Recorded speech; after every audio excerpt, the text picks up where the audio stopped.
नमस्कार, स्वागत है। मैं संजय यादव और आप देख रहे हैं the star India. The star India की आज की राष्ट्रहित की बात में मैं बात करूंगा बिहार की राजनीति को लेकर।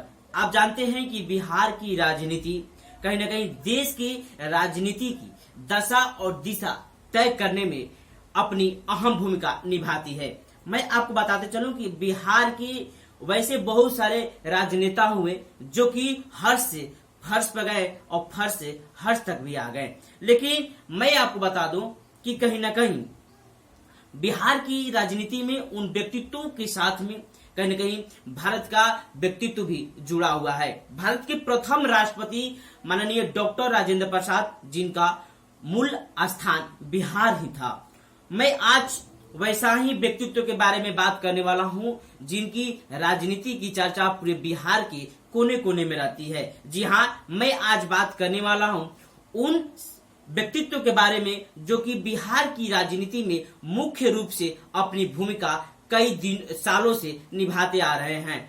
आज मैं बात करूंगा मोकामा से राजद के टिकट पर पटना जिले के मोकामा से विधायक रहे अनंत सिंह के बारे में। अनंत सिंह के बारे में यदि चर्चाएं की जाती है तो रोंगटे खड़े हो जाते हैं, तो कितने लोगों के चेहरे पर खिलखिलाहट व खुशी आ जाती है, जो कि उनके मुस्कान से यह साबित करता है कि कहीं न कहीं अनंत सिंह किसी के दिलों पर दहशत से राज किया करते थे तो किसी को दिलों पर सेवाओं और भाव से राज किया करते थे। जी हां, अनंत सिंह का जितना बदनामी राजनीति में उनके दहशत से है, उतना नाम उनके कहीं न कहीं अपने अच्छे कर्मों से भी है। जी हां, अनंत सिंह जो कि राजद के टिकट पर चुनाव लड़े और विधानसभा पहुंचे। विधानसभा पहुंचने के बाद वह शपथ भी लिए, लेकिन शपथ लेने के बाद पुनः वह जेल में चले गए।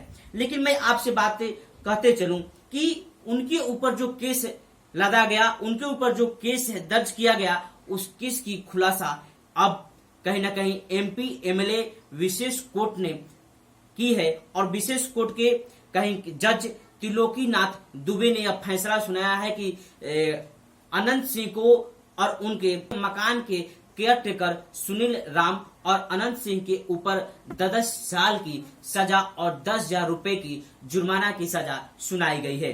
अब मैं आपको बताते चलूं कि ये जो केस दर्ज हुआ था, इसके पीछे घटना क्या थी। 15 अगस्त 2019 का दिन।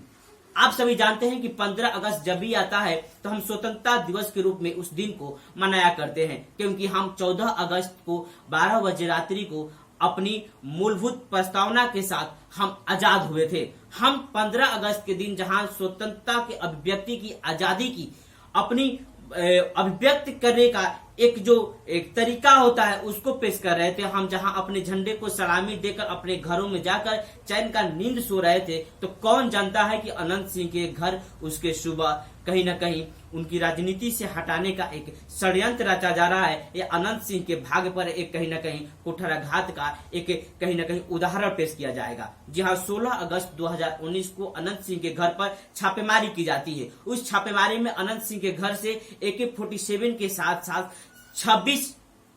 26 कारतूस और हैंड ग्रेनेड भी पकड़ा जाता है। उसी केस में अनंत सिंह को कहीं ना कहीं 10 साल की सजा सुनाई गई है और 10,000 जुर्माना भी सुनाया गया है।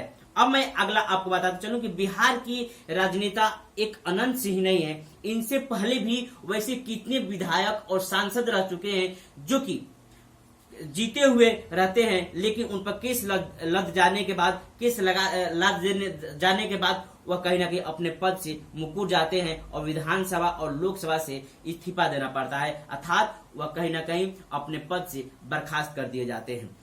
राजद से ही मोहम्मद इलियास हुसैन, राजवल्लभ यादव और भाजपा से राम नरेश यादव को भी कहीं न कहीं इस जेल की सजा काटने के कारण ही कहीं न कहीं बिहार विधानसभा से सदस्यता रद्द कर दी गई है। और मैं आपको बताते चलूं कि वही नहीं बल्कि कहीं कि बिहार से ही दो सांसदों के भी कहीं न कहीं जेल काटने की सजा में उनकी संसदीय सदस्यता भी रद्द कर दी गई थी। जैसे कि राजद से लालू प्रसाद यादव और डॉक्टर जगदीश शर्मा की भी सदस्यता कहीं न कहीं जेल की सजा के कारण ही रद्द कर दी गई थी और आज तक लालू प्रसाद यादव न तो चुनाव लड़ सकते हैं और न जगदीश शर्मा चुनाव लड़ सकते हैं। हालांकि